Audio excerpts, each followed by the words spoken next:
Hi everyone, this is Rock Our World, and the rock is Yeshua, or as Julie calls him, Yahushua, Julie Whedbee. I've pointed you to her very strongly. She is what I feel is, or in my opinion, has provided missing keys to help us understand Scripture. And of course, you won't understand Scripture if you don't read it first. So the key is given after you've read the Scriptures, and then you can look at the key and go back and see if you can unlock some understanding in your own mind and heart. So today is Monday, May 19th. It's the Sabbath day, as the moon has shown us, and we have one more week before the Feast of Weeks. Just an added note that the May 27th, which is the day after the count of 7 weeks is complete, is also the first day of a 2-day new moon festival. I was just thinking how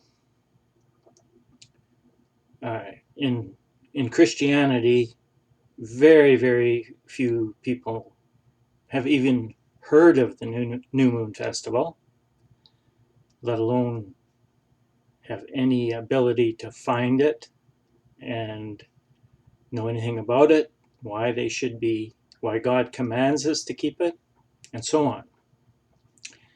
The Jewish people, on the other hand, do observe a new moon festival, but they don't acknowledge or follow any of the scriptures that talk about the new moon festival. For example, they never have a 2-day new moon festival. And there's an example of one in 1 Samuel chapter 20. If you read the whole chapter, and it's better or best to go to a good translation like the JPS that uses the very words during this chapter. It says, on the first day of the new moon festival and on the second day of the new moon festival. And it was very obvious that the characters in this story, or this account of history, were sitting down at a feast table for 2 days in a row.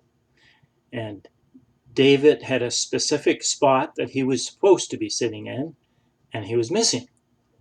And Saul was upset the first day, but he lost his cool the second day. He was suspicious that Jonathan was lying to him about where David was and why he was missing at the feast table. Anyway, rather than digress, I wanted to point out that neither Christianity nor Judaism observe the new moon festival. The Jewish people say they do, but they don't. So, if we had 1 week left before everything in this world changes, what would I say? Well, let's find out. The biggest thing that God conveys to us, of all the things that he conveys to us, is that he desires that we obey him. And there's a vast spectrum of ideas and opinions and teaching on what obedience to God is. But if you take the time, or when you take the time to read through, start in Genesis and read all the way to Revelation, you will find that we have a God who never changes, and he's always told us what obedience to him is.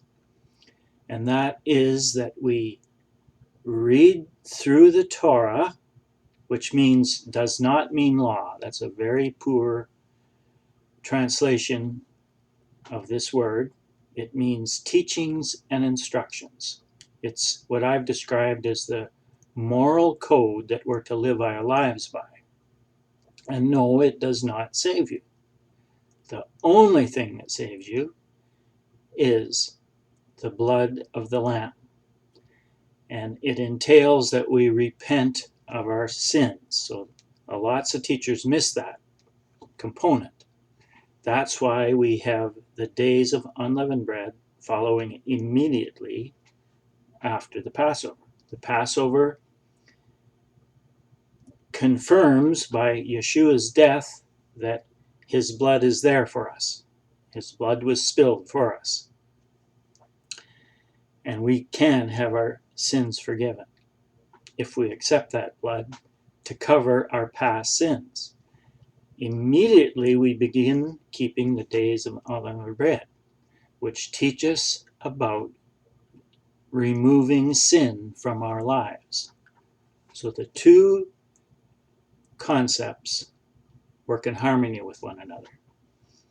And the second part is badly missing, grossly missing out of Christian teaching. That you walk away from Christian teaching wondering what sin has to do with anything other than God's got you covered. And then what is sin?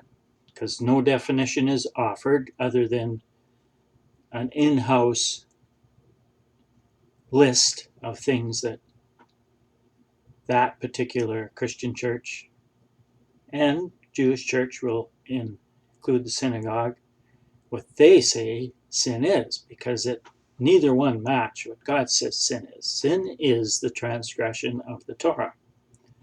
1 John 3:4. One of my four, I have a little bit of glitch going on here with my computer.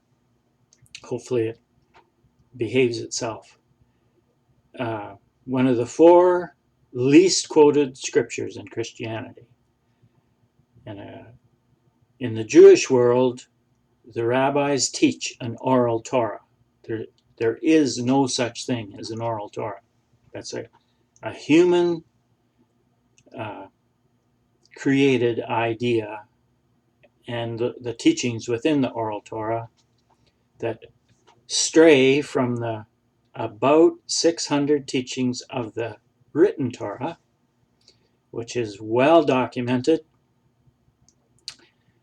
by findings throughout the ages that has been copied meticulously, and there's very little room for misunderstanding those 600 or so teachings. And as I've said many times, you'll only find about 100 that apply to you, because it covers every aspect of humanity, and there's different ones for whether you're a male or a female. And the greatest number of teachings are for the priests, and we don't know who they are yet, but we will. God will set aside and point out who the priests are as soon as there's a temple, and the temple will be built very soon. Simply, if for no other reason, we know that